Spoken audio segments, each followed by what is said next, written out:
Bom dia, boa tarde, boa noite para o público do Olhar de Cinema. Estamos aqui com o Luiz Lepchak. Pronunciei seu nome corretamente? Corretamente. Com Luiz Lepchak, diretor de Aquela Mesma Estação, para a gente bater um papo sobre seu filme que está na Mirada Paranaense, na seleção de curtas deste ano do Olhar de Cinema. Luiz, para a gente começar nossa conversa,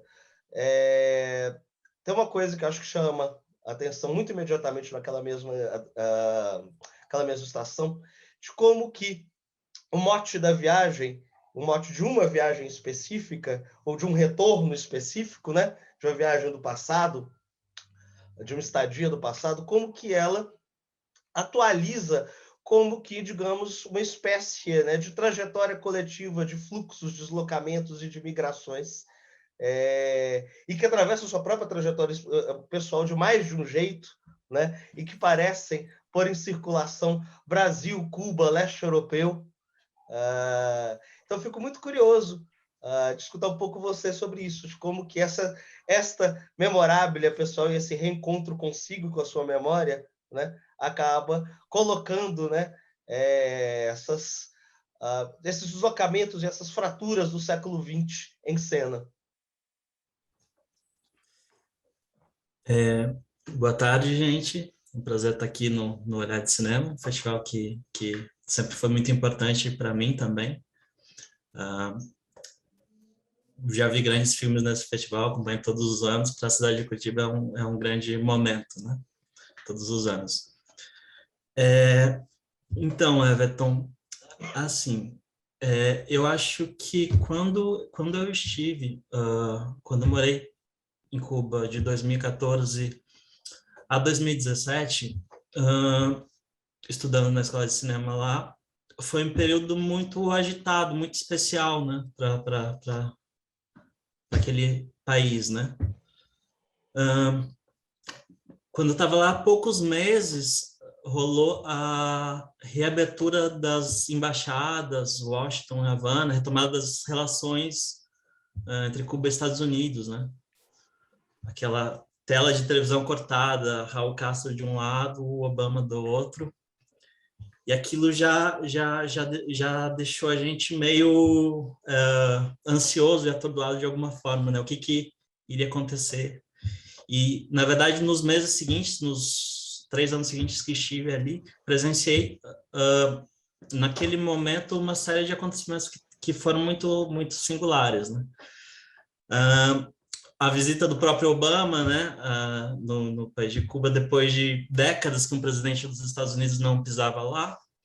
Um primeiro grande show de rock, né, da história de Cuba, os Rolling Stones fazendo um super concerto em Havana.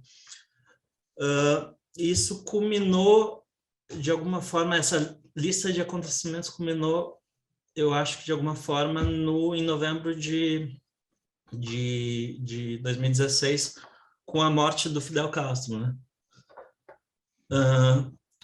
Quando isso aconteceu em Cuba, de alguma forma os olhos do mundo, de imprensa mundial, já estavam muito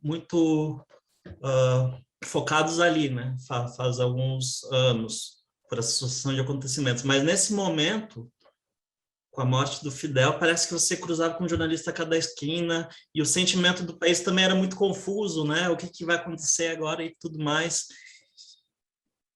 E, na época, eu trabalho principalmente no cinema como sonidista, como técnico de som, como mixador.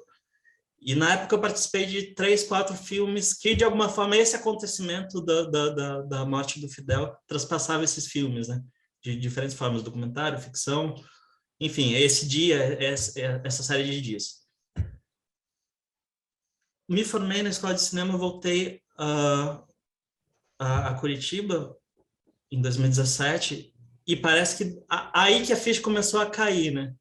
Quanta coisa vivi, né? Quanta coisa ficou na minha memória, mas como eu falo de alguma forma no início do filme, em termos de imagem, em termos de som, não tinha comigo trazido tantos esses registros, né? Essas coisas. A minha memória não estava super materializada de alguma forma, né? E comecei a pensar nisso, porque daí eu via muitas leituras sobre o que era esse período, esse país, e a minha memória afetiva, de alguma forma, era um pouco diferente do que eu tinha vivido, né? Nisso surge um pouco a vontade, né, de organizar as coisas na minha cabeça. Comecei a escrever uma espécie de argumento do que seria essa história. E 2 anos mais tarde resolvo voltar para lá, né, para ver o que eu sinto, o que redescubro, né, de alguma forma. E meio que isso acaba dando origem, né, a esse filme. Lá me deparo com coisas que eu já conheci mais ou menos, que daí eu começo a ver de outra forma, né? E coisas que também são muito novas para mim, né? Enfim, o mundo mudou também, Cuba mudou muito de 2016 para cá também, então acho que esse seria um pouco disso. E nesses encontros e reencontros existe essa inserção, né, de coisas inusitadas, como esse restaurante russo, soviético, no Malecão de Havana, que eu encontro a comida que eu comi todos os domingos de infância na casa da avó, né? No interior do Paraná. E tá ali de frente para o Mar do Caribe, uma paisagem totalmente diferente. E, então é um pouco brincar com isso, né, nessa forma de ensaio. Né? É interessante isso que você fala, Luiz, porque essa escolha pelo registro pessoal e há algo que a gente pode conversar mais à frente sobre isso, né? Porque isso vai infletir no filme de diversos modos, né? De como que a grande história atravessa, né? Os registros pessoais, né? De como que é uma escolha, né? Do ponto de prismar, né? De refratar pelo ponto de vista, né? Da trajetória pessoal a grande história, né? Mas teu filme também tem um conjunto de materiais que é muito diverso, né? Acho que também é outra coisa que a gente pode conversar um pouco mais sobre isso. E nesse conjunto de materiais que é muito diverso, né? E que, de certo modo, de alguma forma, né, o fio da sua voz e da sua trajetória pessoal, né, como que eu vou articulando esses materiais diversos, né? O filme como que também tem uma espécie, né, de transição iconográfica dentro do filme, né? Dos espaços interiores para os exteriores, né? Do interior da casa para o futebol, para o conjunto habitacional, para o pessoal que canta na rua, para a praia, né? Como que você vê essa transição, né, do dentro para fora, né? Que de algum modo me parece também ser um traço estrutural do seu trabalho, né? Essa a parede meio porosa entre o que é o dentro e o que é o fora.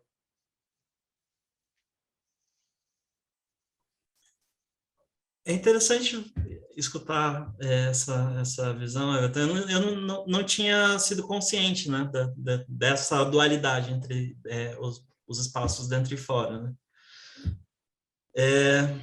Pensando um pouco agora, eu acho que no momento, pelo menos, enquanto eu filmava, enquanto montava e enquanto escrevia antes, né, o filme não chegou a ser uma questão. Acho que tem alguns temas que, quando eu escrevi o filme a primeira vez, eu escrevi uma espécie de capítulos, né? Capítulos temáticos que eu sabia que eu ia seguir, mas a questão do espaço era mais guiado por essa sequência de temas, né? Eu sabia que tinha a câmera escura, né? Que é esse lugar onde a cidade de Havana é projetada, né? Pela luz do sol naquela superfície. Eu sabia que eu imaginava, né? Que queria subir com o rádio amador no telhado e captar a zona de som, coisa que não aconteceu, porque daí quando eu cheguei na casa dele, ele tinha o equipamento instalado dentro de um quartinho e tal. Não seria a prática dele não é subir no telhado e gravar as ondas, foi meio confrontando com a realidade, né? E a realidade, quando eu voltei para filmar, é isso, né? A realidade te dá coisas que você não tá esperando e meio que fui me adaptando a isso. E tem as questões de produção também, né? Porque filmar em Cuba com as devidas autorizações e tudo mais é bem complicado, né? Então, eu não tinha orçamento, não tinha nada, estava de alguma forma ali no momento sozinho, né? Então, fui me adaptando ao que conseguia fazer e de alguma forma tentar seguir, né, o meu ímpeto do que tinha escrito e alguma coisa nesse sentido, eu acho. Você mencionou do rádio amador. E, obviamente, é um personagem que faz muito mais sentido você mencionando sua experiência como sonorista, né? Um personagem espelho, né? De certo modo. E ele próprio, eu gostaria que você falasse um pouco mais sobre esse personagem, porque, enfim, é um dispositivo muito interessante, né? Um personagem que, obviamente, ele tem meio mascaradamente uma implicação política, né? Porque, enfim, sabendo das condições, das difíceis condições políticas cubanas, e também sabendo, né, das condições geopolíticas, né, que Cuba enfrenta, a figura de um radioamador é uma figura, digamos, inusitada, digamos, pensando na paisagem cubana, né? E é um dispositivo muito interessante porque a própria fala dele, de certo modo, né, faz convergir para o hobby pessoal, né, algo que está muito para além do hobby pessoal, né, e que reatualiza no hobby pessoal de construir, de gravar, um problema geopolítico mundial que atravessa o quartinho dele, né? Bom, ele se chama Omar Essiel, ele tem mais de 80 anos, a Jadia também tem mais de 80 anos, esses dois personagens principais retratados, né, também. Eu sabia da cultura do radioamadorismo em Cuba, do período que tinha estudado lá, mas não conhecia a fundo, né? Um grande professor que tive na escola de cinema, o Jerônimo Labrada, que chegou a dirigir a escola de cinema de Cuba por alguns anos. Ele é radioamador também, né? como hobby e tudo mais. E foi meio aí que foi adentrando nessa coisa do imaginário. Como eu disse, eu não conhecia o personagem Omar, né, antes de viajar dessa última vez para fazer o filme. E eu encontrei ele assim quando eu descobri que existia uma a Federação dos Radioamadores de Cuba, que é um lugar em Havana onde eles se encontram e discutem coisas técnicas e fazem exames, testes, não sei a cada quanto período, para quem quer conhecer mais esse hobby, entrar nesse mundo, né? Porque você precisa de uma licença, uma autorização para operar a comunicação de rádio em determinadas frequências. Isso é regulamentado em todos os países, né? Não é só em Cuba. Mas lá esse tema, enfim, por todo esse imaginário de Guerra Fria e tudo mais, é algo que chama atenção mesmo, né? E daí a questão foi que um dia eu fui lá bater na porta da Federação dos Radioamadores de Cuba e tive a oportunidade de conversar com vários deles e gravei algumas entrevistas com som. Nesse dia eu conheci o Omar, peguei contato deles e tal. Em algum momento, acho que era um sábado, que era um dia de exames, eu fui recebido pelo presidente da Federação dos Radioamadores de Cuba e comentei das minhas intenções de fazer o filme, né? Que eu estava filmando isso. E daí, nesse momento, eu senti um pouco, né, o peso das instituições, né? Num outro país, você sendo estrangeiro, fazendo um filme sobre rádio, né? Que é um tema de comunicação sensível. Enfim, cheguei a manter o contato com essa pessoa há algum tempo mais, mas a partir daí eu comecei a sentir que as coisas começaram a ficar um pouco difíceis, né? Do ponto de vista de ter acesso às pessoas. Então, passei, isso era fim de ano de 2019 para 2020, passei tentando falar com todo mundo, eles não respondiam, eu falava, te ligo mais tarde, não aparecia. Depois desse dia, né, e tudo ficou mais complicado, né? Mas em algum momento eu consegui falar com o Omar, né? O Omar, e ele topou de me receber na casa dele, né? Ele tinha equipamento de rádio lá. Conversei com ele, conversei com a neta dele. E isso, o Omar é uma pessoa super doce, super legal, assim, comentou muitas histórias, né, de como ele construiu, né, o primeiro rádio dele que conseguiu uma comunicação não sei a quantas milhas de distância lá com uma pessoa em Nova York, e de fato, quando a gente está filmando, você escuta áudios de alguém falando inglês, né? Sei lá, do outro lado do mar, né? Que provavelmente é alguém em Miami, alguém, sei lá, que tem uma proximidade geográfica, mas você pega, ele captou, né? Essas ondas de rádio, de alguém sintonizando dos Estados Unidos para lá, né? Mas isso, não existe um discurso político textual explícito, né? Uhum. Mas eu acho que tem, claro, Isso atravessa a fala dele, né? Tudo isso é atravessado por isso de alguma forma. Então, isso, eu mantenho algum tipo de contato com a neta dele, a Jaqueline. Quando terminei de montar o filme, mandei para eles lá e ele conseguiu ver, né? Mas não cheguei a reencontrá-lo desde então. Mas ele ficou feliz com a ideia de ser retratado no filme e tudo mais. Que bom. A gente mencionou do Rádio Amador, né? Que, enfim, seu filme, estruturalmente, ele como que tem alguns estribilhos, né? Alguns refrões que se replicam estruturalmente, né? E acho que um outro estribilho que está presente na estrutura do seu filme é o esporte, né? Eu queria que você falasse um pouco desse papel estrutural, né? Tanto no teu filme como, enfim, da sua relação, né, com Cuba.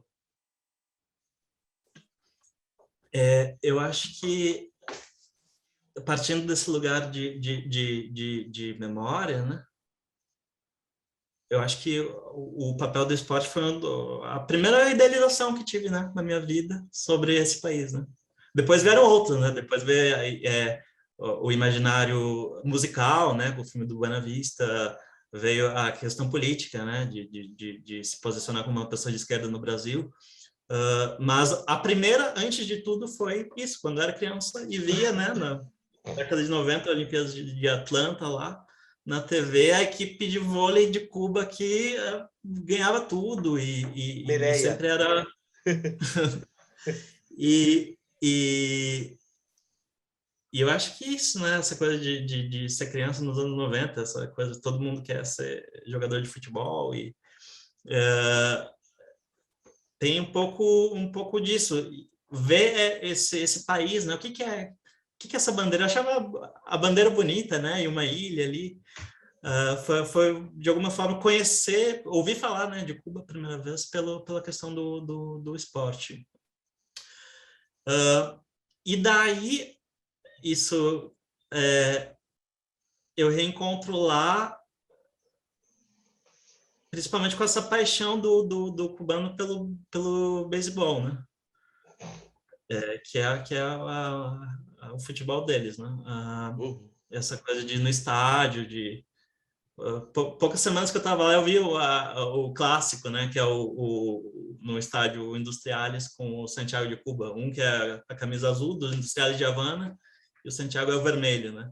E daí são jogos super longos, né? Mais de 3 horas e tal.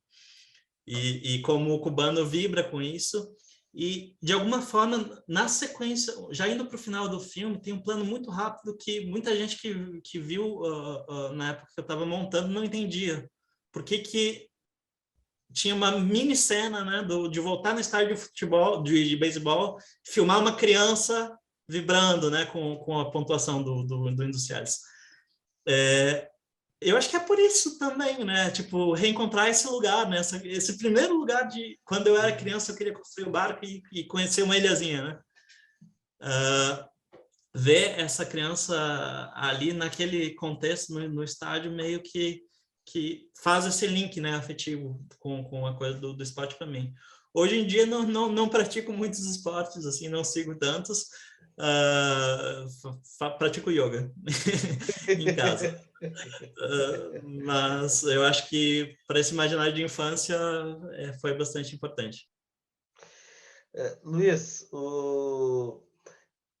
você havia mencionado no começo da nossa conversa, né, de que seu período lá foi um período, inclusive, de mudanças muito aceleradas, né, acontecendo em Cuba. E acho que tem uma coisa que me chama muita atenção naquela mesma estação, é como que a mudança acelerada é uma espécie de pano de fundo de signos visuais, digamos, do arcaísmo, da obsolescência, né? Os prédios, os carros, o radioamador, né? Há como que a pluralidade de signos da obsolescência que se misturam com esse pano de fundo, né? Na mudança acelerada. Eu fico curioso de escutar mais como que você vê, né? Essa dialética entre aquilo que permanece e aquilo que se transforma naquela mesma estação.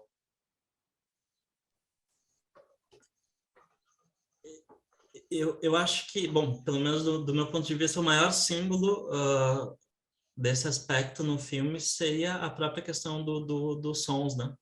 Seja pelo equipamento de rádio, seja pelo gravador, né? Pela Nagra, gravador clássico, né? De cinema, que foi onde a gente aprendeu a gravar som, a fazer som de filme na escola de cinema, lá, né? A gente aprendeu a usar equipamento analógico, botar a fita e tudo mais, né?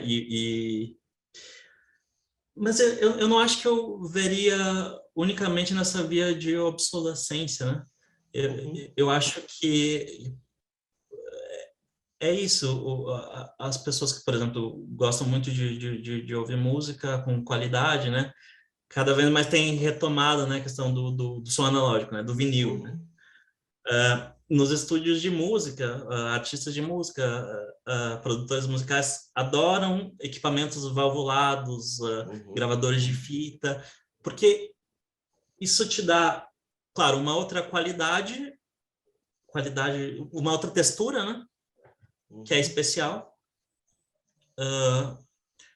Digamos que não é que uma coisa é melhor do que a outra, é simplesmente uma coisa de outra época, mas que também pode ser ressignificado o uso agora, né? Então eu vejo um pouco dessa forma, né, de experimentar esse terreno técnico, né, por exemplo, com a questão do som. Mas claro que isso carrega todo um outro simbolismo, a coisa da nostalgia, né, por algo que conhecido ou não, né? Porque isso, às vezes você se imagina que a cultura, a música do país, né, vai ser uma coisa, vai ser a mesma coisa que eu vi no filme do Buena Vista, daí você chega lá, não, é o reggaeton que tá tocando toda esquina. Essa dualidade entre idealização, realidade, realidade e memória, eu acho que é um pouco isso, como a gente constrói as nossas memórias também, como a gente vai atrás delas, né? E acho que a Nagra, o gravador, é o grande símbolo aí. Eu acho que é muito interessante isso que você falou, né? Um dispositivo, que o filme é ele próprio um dispositivo de construção da memória, né? O que talvez põe em perspectiva, né? Essa diversidade de materiais que aparecem. Fico curioso de escutar você falar um pouco mais sobre a montagem do filme, pensando, inclusive, não apenas na diversidade de materiais do ponto de vista narrativo, mas mesmo a diversidade de materiais imagéticos, né? Que estão em cena. Os sonoros, inclusive, também, né? Você tem camadas sonoras diferentes em cena também.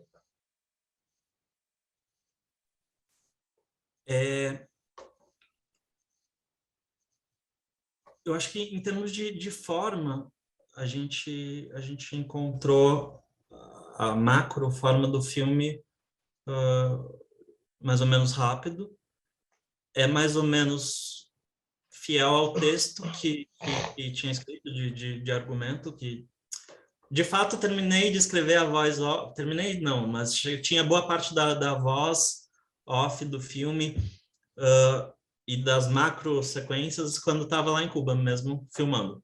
Eu já estava, né, tentando, tinha muito tempo livre ali, sentadinho no quarto de noite e pensando, né, o que podia fazer.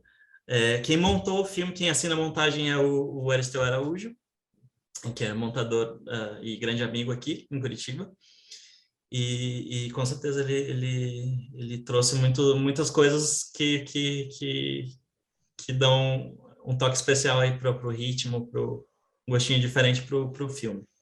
Achou a sequência inicial para gente e deu um empurrão em várias coisas assim que eu achei bem interessante. do ponto de vista sonoro, eu acho que foi um desafio, porque eu gravei muita coisa só por som, né? Gravei coisas sem imagens, por diversos motivos, seja por não ir com câmera nos radioamadores, seja porque queria ter uma paisagem sonora, uma coisa que me inspira muito como construção artística é a questão da música concreta. A música feita a partir de sons da realidade, né? Isso é uma coisa que eu tinha claro desde o início. Eu queria que a cena final do filme fosse uma espécie de composição de música concreta, onde os sons de Havana ou de Cuba fossem se sobrepondo a uma imagem, né? A imagem final da praia. É isso que acontece de alguma forma. Mas a gente acabou trazendo isso para outros momentos do filme também, né? Para a cena inicial tem um pouquinho disso, para a cena das fotos depois do restaurante também tem uma viagem aí sonora. Então, eu acho que foi um pouco nesse sentido. A gente encontrou a macroforma rapidamente, o Aristeu afinou bastante a imagem. O Aristeu montou muita coisa de som também. Foi muito legal, porque ele trouxe ideias que ficaram pro corte final, né? De montagem. Eu não imaginava usar, por exemplo, os sons de rádio como ele montou na cena inicial. E estão lá porque ele trouxe essa ideia pra gente. Então foi um trabalho bem a par, bem coletivo, assim, nesse sentido. E acho que foi isso em relação à montagem. Claro, desculpa. Desculpa. Lembrei de que a gente também tinha muito material que ficou de fora, claro, né? Uhum. E uma grande coisa que ficou me coçando assim até que ponto ou não colocar mais elementos por exemplo, de politização explícito, né? Porque todo mundo imagina um filme de Cuba tem que, né, ter algumas coisas e no momento que a gente estava montando, assim, achei que não tinha uma imagem muito forte para mim da época, né? Que do próprio funeral do Fidel, né? A imagem de televisão que circulou muito, né? Do Lula e da Dilma abraçando o Raul Castro. Que foi uma imagem muito louca na época, porque o sentimento do brasileiro na época também era muito esquisito, né? Com o golpe de 2016. E também foi até que ponto isso vai pesar ou não, né? A gente quer usar ou não na montagem, mas no final de contas acabou indo para um outro caminho. Quando a gente viu o que tinha na timeline estava sendo sincero, né, afetivamente com o que a gente queria contar. Eu, pessoalmente, não sinto falta, porque me parece que o pano de fundo político está aparecendo o tempo todo, né? Mesmo nas trajetórias individuais, isso está tensionando o tempo todo. Enfim, para a gente encerrar aqui, eu fico curioso, você falou sobre música concreta, que é uma coisa que me interessa bastante, e em par, né, com o desenvolvimento cinematográfico cubano, né, você tem uma tradição, né, de experimentação sonora cubana, sobretudo a partir dos anos 70, e queria saber se isso foi importante para você na sua formação como sonorista e importante no que viria a dar naquela mesma estação. Com certeza, com certeza. O Jerônimo, que é o professor que eu mencionei, ele foi técnico de som do grupo de experimentação sonora do ICAC, né, que é o Instituto de Cinema de Cuba, mas que eles faziam, tipo, muita coisa. Faziam música, faziam cinema, faziam várias loucuras, assim, em termos sonoros, né? E imagino que deve ser década de 70, 80, isso. E o Jerônimo, uma vez, isso foi muito especial, ele... Era meu aniversário, era um dia de meu aniversário em Cuba, e a gente estava tendo aula com ele, depois ele chamou ele e colegas para para ir ao apartamento dele, porque ele queria mostrar uma gravação para a gente, uma coisa. Ele colocou a gravação lá que ele tinha feito, que ele tinha guardado, né? E era uma gravação de um concerto do Chico Buarque, tocando no Teatro Karl Marx, em Havana. Eu não lembro exatamente o ano, se é a década de 70 ou início de 80. Eu acho que é 70. O Chico Buarque falando em portunhol com o público, acompanhado por esses músicos do grupo de experimentação sonora do ICAIC, que ensaiaram o repertório do Construção de coisas do Chico em uma semana, assim, para tocar, acompanhando o Chico.